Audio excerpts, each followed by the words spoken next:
Back from the dead.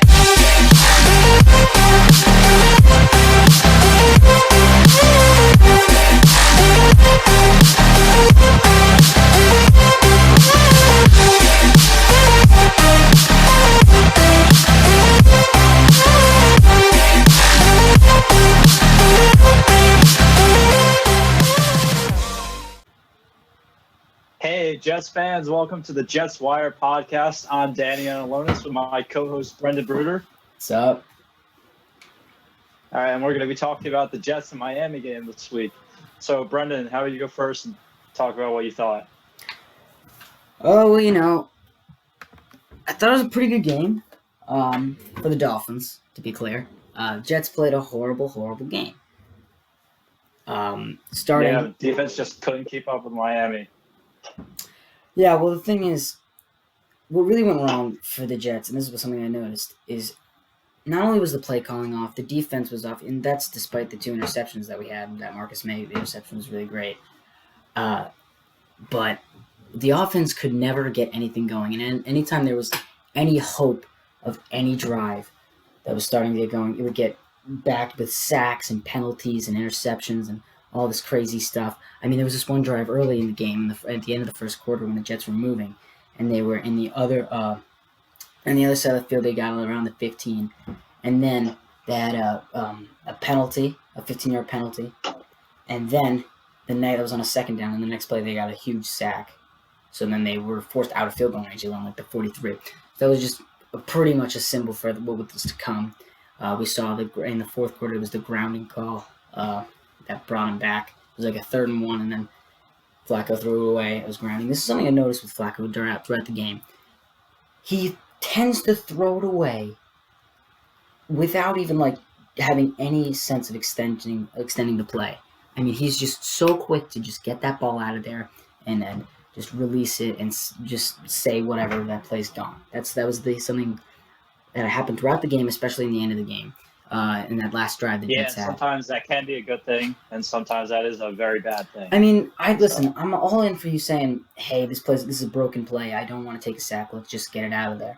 But Flacco would not even get out of the pocket. He would just be like, all right, there's no one open right now. I'm just going to throw it away. I'm like, well, there's more to do. You can roll out. You can get some guys to move away, just some hot routes. I mean, there's other things you could have done than just throw it away. But, Joe Flacco's just there to collect a paycheck. He didn't even think he was going to play this season. So he's no franchise quarterback right now. Right. So that's for sure. What are your thoughts on the game? I'm very disappointed. I mean, it didn't help that there was a lot of arguments on the sideline between Adam Gase and Greg Williams. A lot of controversy going on over there. Yeah, there's rumors about that. Yeah, calling each other out in the media a lot. Yeah, I think the biggest problem between this whole Jets thing is not only, I mean, everyone's like, oh my God, Adam Gase is horrible, Adam Gase is terrible, this is a horrible play call, the offense is terrible. And that's true. I don't get me, that is 100% accurate. But Greg Williams in the defense is no better at all. I mean, it is equally as bad. The defense has not been... Yeah, it's the entire Jets staff that just can't get it out. 31 points per game is being scored on this team. You look at every single game, it's not even close offensively, and then it's not even close defensively. I mean, they are getting manhandled. And not saying the Dolphins are a bad team. And we just completely proved that it's not... Whatever they're doing, it's just not working because we got shut out 24-0 today. Right. I mean... To be fair to Greg Williams, who I like Greg Williams. I think he's a good coach. He's obviously not doing a good job this year. But throughout his long history, I was really excited to have him on the team when I first heard that signing. I was like, this guy's a good coach. I remember him. He did a good job with the Browns as their interim head coach and dating back to teams like the Saints and the Rams. Yeah. He was a good coach.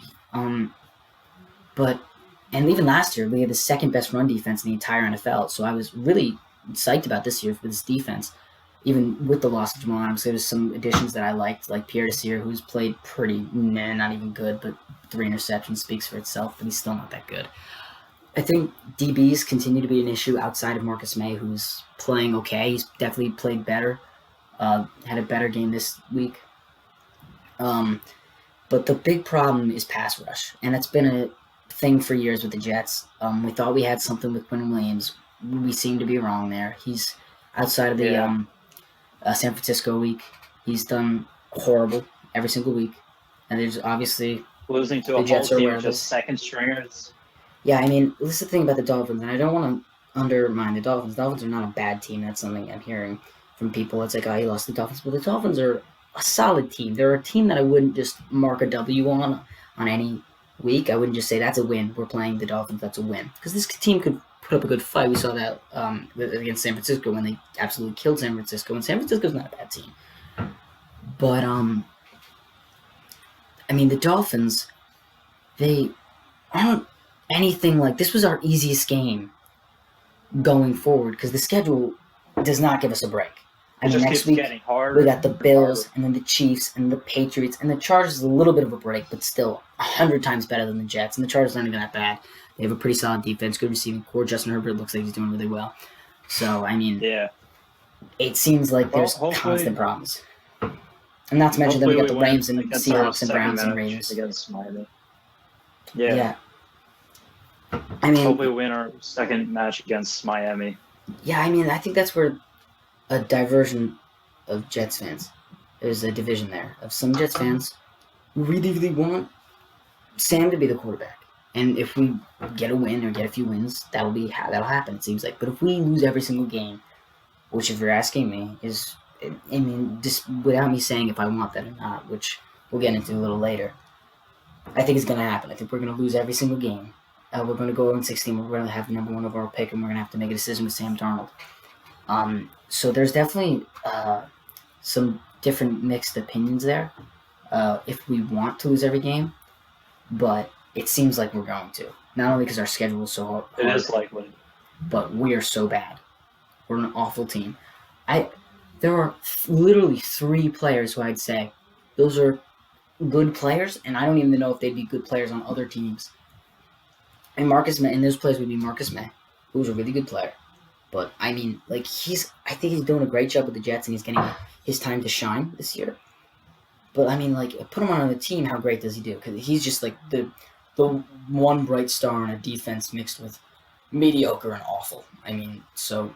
I mean, we even saw from Jamison Crowder, he had some nice catches, but he also had some drops and incomplete passes. Yeah, I mean, James Crowder was another one of those players I was about to name. James Crowder's really good, although he's not a number 1 receiver. He's a slot guy. He's a solid slot guy, but he's not a number 1.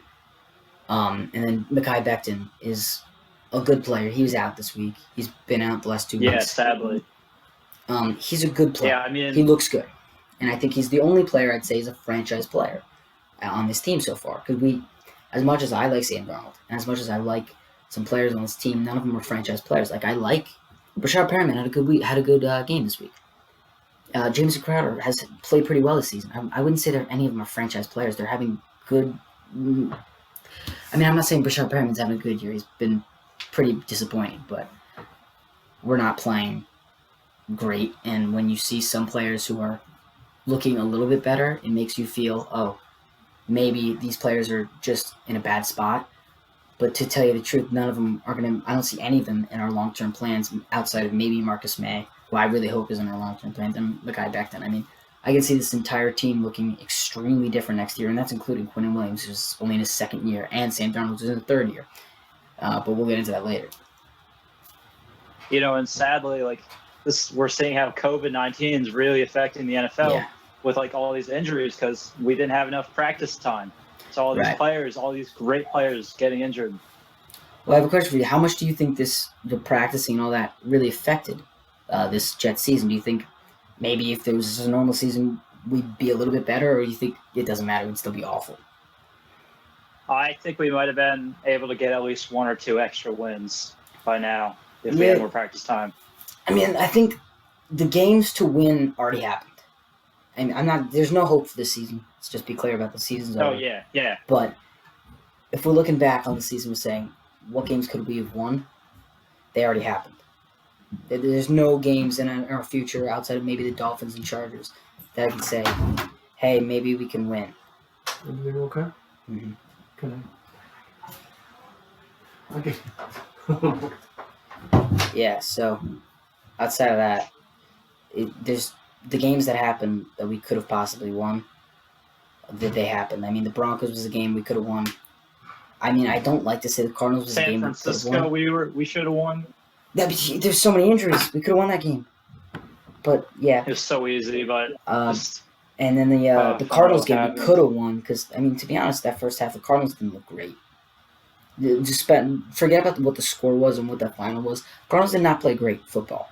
Kyler Murray was not fantastic in that first half. So forget about your fantasy points that you got in that week. It really, like, the Cardinals, if we had maybe some things together, but this team is just bad. There's not many good players. That's if we're just bringing it down to the core of the issue. We could blame, it's coaching and it's the organization, but to be honest, we haven't built a good football team, and that is because of some factors, the coaching and the organization. Yeah, they have something to do with that, but the players themselves are not that talented. That goes with the offensive line. This has been an issue for many, many years, and yes, it's improved from last year. Connor McGovern, Greg Van Rotten, Mekhi Becton, obviously, George Fant. George Fant has actually been pretty good this year. I'll give him that. But everyone else, Alex Lewis, they're playing mediocre. I mean, there's this one play in this game against Miami where I saw this team just needs a restart. Right. I mean, I think we need to press the restart button. And I think this is the thing I like about Joe Douglas. I do like Joe Douglas. I want to say that. I do like what he's doing. In a way, I think he's in a bad spot, and I think we got to give him a little time. But I think the thing about him is he's not going for, I don't think we pursued, according to reports, we didn't pursue Jack Conklin, the highest tackle on the market in this offseason. We didn't pursue him that much. Instead, we went over guys like maybe Graham Glasgow, who we didn't get, or we got guys like George Fant, Connor McGovern, who at the time I liked those signings at the time, but they haven't maybe panned out. So I think what he's trying to do, and what we saw that McCagnon did maybe 2 years before, is get guys that are like B players with low risk, like low contracts, but high reward. And that was a player like Brian Poole, who we paid not much, and he really was a low value player who played at a great level. Brian Poole is a starting cornerback. He's a great slot cornerback. He's done really good things. He had an interception this game. He's been really just a solid player and a great signing one of the few things that Mike McCagnon has done good for the Jets team, and he's put the Jets team in a hole for years to come with Adam Gase, C.J. Mosley, Le'Veon Bell. I mean, and Mike McCagnon has done very few good things, and that was one of them. So, yeah, I think the Jets are in trouble going forward. But I think that's kind of the plan. Maybe not go after these big players and go after little guys on the market. We saw that with Brashard Perryman. We didn't go after big ticket receivers. We went after some B tier guys, maybe C tier guys, which is not sexy picks, but is still could be solid and could be helpful for the young quarterbacks like Sam Darnold. What do you think about it? I mean, I just think we need to fully restart the entire team, sell the team, new coaches, new players. Hit the restart button. Yeah. Just blow it all up. It's really sad where this team is. Well, let's pivot into that in this, new conversation, new topic, let's talk about this team going over player by player. Do you see them as a player going forward next year? Because this team is going to be massively reshaped. We'll start with the guy everyone's talking about, Sam Darnold. Do you think he'll be on the team next year? I mean, take away what the rumors are true. What do you think? I really think they're going to probably get rid of Sam Darnold, knowing the way this organization is. They're going to get rid of him, try to get Trevor Lawrence. That's what I think is going to happen. Yeah. Well, it's not a horrible move, but I do feel bad for Sam Darnold because he has so much unused potential. I agree. We're going to talk about Sam Darnold a lot more a little bit later because obviously that's a big topic. But let's go to maybe some of the offensive linemen. Let's see Alex Lewis. Do you think he'll be on the team next year? I don't know. I think a lot of our players are going to be gone next year. They're trading away, shopping all of our players. Listen, I think rumor has it Jamison Crowder is going to be. That was my next guy, Jamison Crowder. I love James Crowder. I think he was such another one of the few good moves McCagnon did, but I really do like him, and I was really happy we signed him. And he's been pretty solid. He's been good for Sam. He's been good for the team, and he's had so far for the 4 games he's played, been pretty good. Nothing like top 20 receiver or anything, nothing crazy, but he's been pretty solid, and I've been pretty pleased with his play. I hate to cut you off, but I think we're running out of time on our Zoom meeting, so we're Right. going to have to wrap it up in the next 10, 15 minutes. Yeah, let's get the ball moving. Yeah, so just to wrap that up, James Crowder, I do think he'll probably be off the team. Just one more player I wanted to talk about, which is on a question mark where most Jets fans like him, and most people want him, but he's going to be a free agent this year. It's Marcus May. What do you think? In Marcus May's head, do you think he wants to be here? Do you think he's going to leave? Do you think we're going to really pursue to re-sign him or what? I mean, I think most players on our team, I don't think they really want to be here. We've been having some horrible seasons. We saw Le'Veon Bell. I'm happy for him that he left. A lot of potential that's going to be used way better in Kansas City. Yeah, I agree. I think it's hard for some players, the few players that it might be good for this Jets team. I think it's going to be hard to keep them, especially when this is their last year on the contract. So I think, and players Joe are going to Douglas, be avoiding our team like the plague, dude. The thing is, you have guys like Joe Douglas, who's not been known to make big signings. Like apparently, Robbie Anderson doing so good in Carolina. They've said they didn't even pay him that much. They were like $7 million, maybe. He's getting 11 this year. So I don't think we're going to be willing to pay Marcus May big money or any money he might want. And and he might not even want to be here. So I doubt Marcus May is going to be on this team. But I really hope he does, and I really hope Joe Douglas and the organization make a good move. So let's move on. Now let me ask you a question. Yeah. Do you think the Jets would try to pick up Todd Gurley and Juju Smith-Schuster when they're free agents? Because they're going to be free agents after this season. So as I've been saying about Joe Douglas, it doesn't seem like that's the Joe Douglas type players. These are big players. These are, bigger name players. These probably would come with a little bit bigger price tags. It doesn't seem like it. Me personally, I wouldn't want Todd Gurley. I'd rather draft a running back or maybe get a lower level running back. Juju Smith-Schuster, especially if we have Sam Darnold, if we keep Sam Darnold, I'd love the move. I think he might want to come here. It doesn't seem. I've heard reports about the Steelers might be wanting to move away from him. That's especially with Chase Claypool looking really good these last 2 weeks. So, listen, I love Juju Smith-Schuster. I think he's a good player. I think him and Sam Darnold had a great thing in USC, and I think they both really love to play together. Unfortunately, I don't think either of them will be on the Jets team next year. I don't think we're going to go after Juju Smith-Schuster because price tag, and he's not a Joe Douglas kind of guy, in my opinion. And I don't think I think we're going on 16. I think we're going to draft Sam Darnold. So that's my thoughts. Yeah. Yeah. All right, so before we talk about next week's game, which is the Buffalo Bills, let's talk about Sam Darnold, Trevor Lawrence, just a deep dive into that topic. And let's start with Sam Darnold. What has gone wrong? Where do we think he's going to go? Do you think there's any chances? Some people think he's going to go. If the rumors are true, he's going to be gone. Right. I know some people were saying maybe he's going to go to Indianapolis. That's my number one. Yeah, I think Indianapolis was the most logical choice, right? Indianapolis. Philip Rivers is not going to be there forever, and Jacoby Brissett. He's no franchise quarterback. Right. So, I've also Steelers make sense. Bears make sense. There's a few players, the teams out there that would be interested in a guy like Sam. But I want to make something clear about Sam, though, and he's somebody who has shown a lot of talent, but never put it all together in one single season. Like, he's always just shown flashes and highlights. And that's mostly because the Jets team has never given him support. There's never been great receivers. There's never been great coaching. There's never been great offensive line. There's never been a really, really strong defense. This has just been a team of disappointment and constant failure to help Sam Darnold. And they've really hurt his career in that way. And I think this is what I truly believe. We're going on with 16. I don't think Sam Darnold's going to play that great throughout the rest of the season. But I do think we're going to see a resurgence. The same way we saw Ryan Tannehill and Devontae Parker play really well after Adam Gase left them.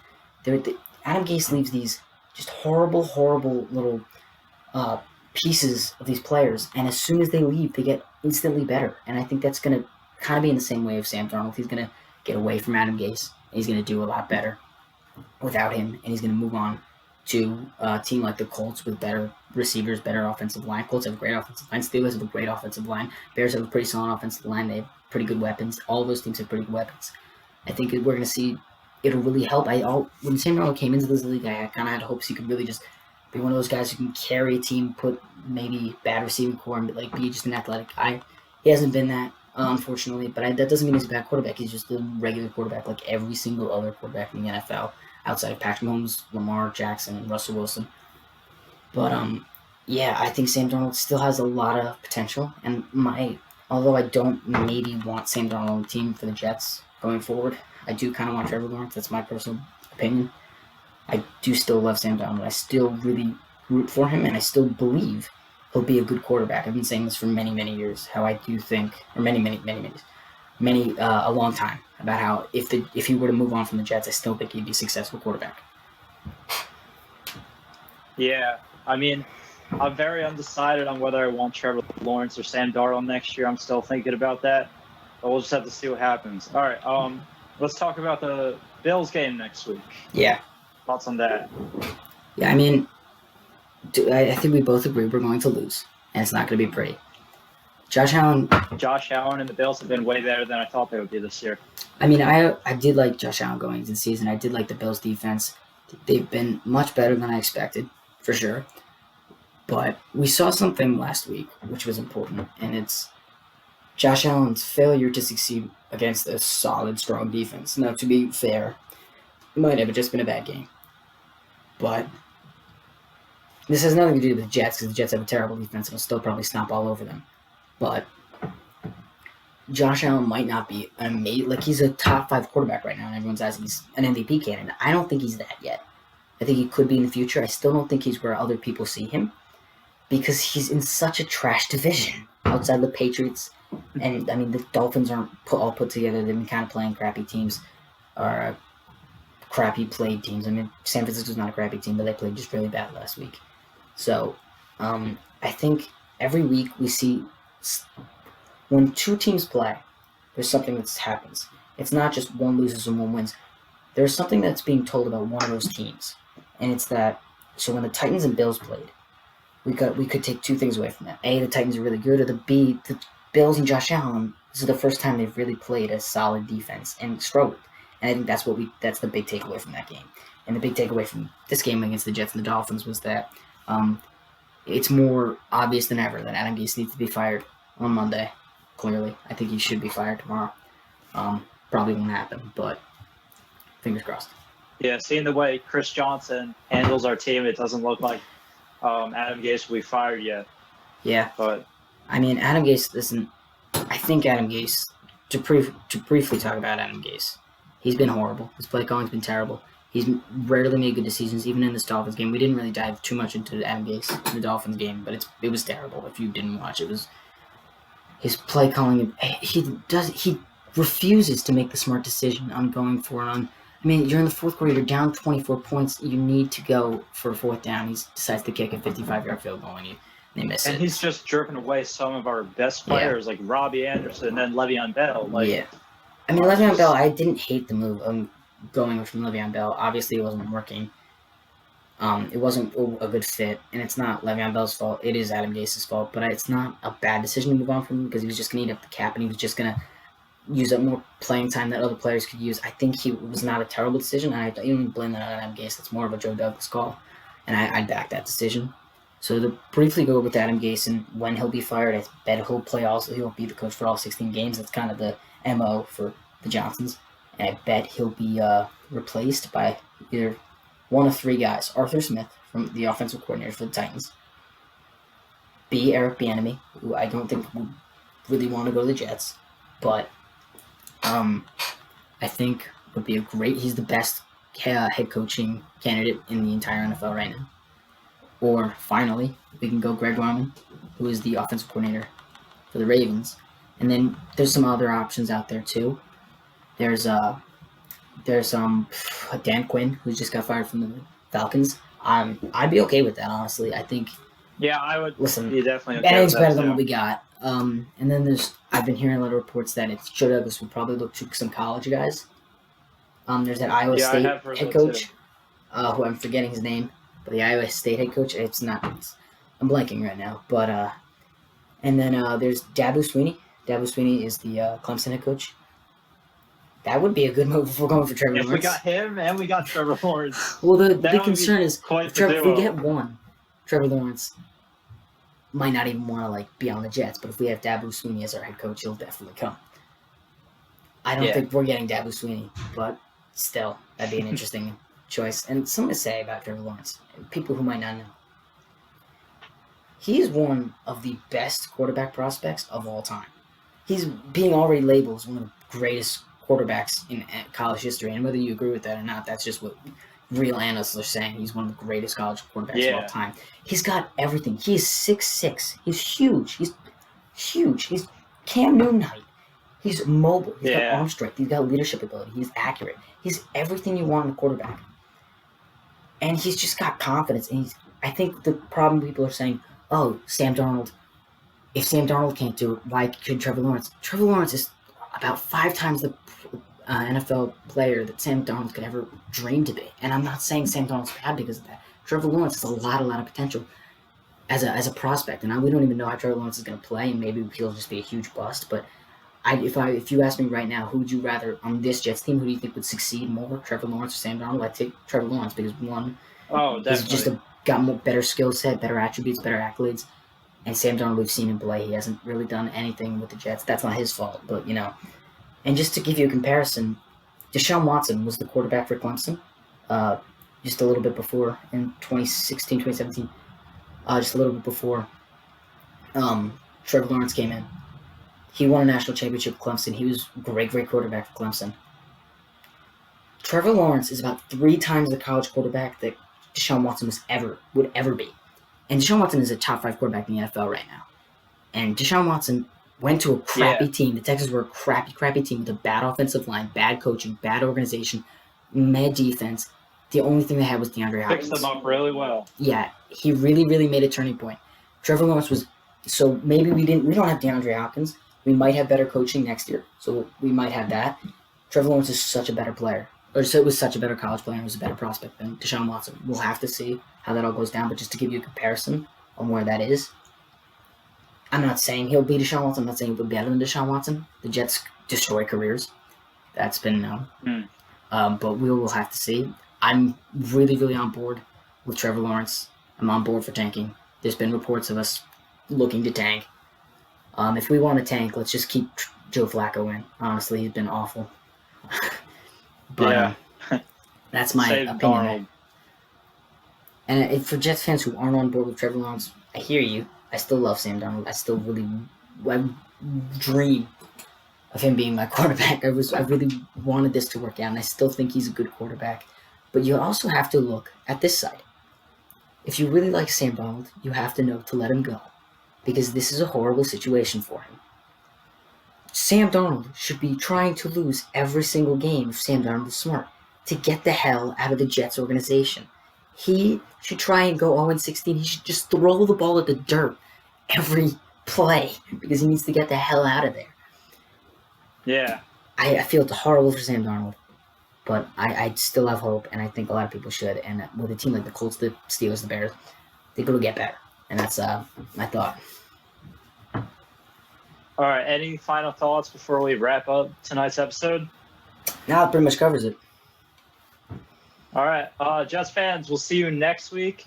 Bills and Jets, and hopefully we get a win, but probably not. We'll see you next time. Follow us on Instagram.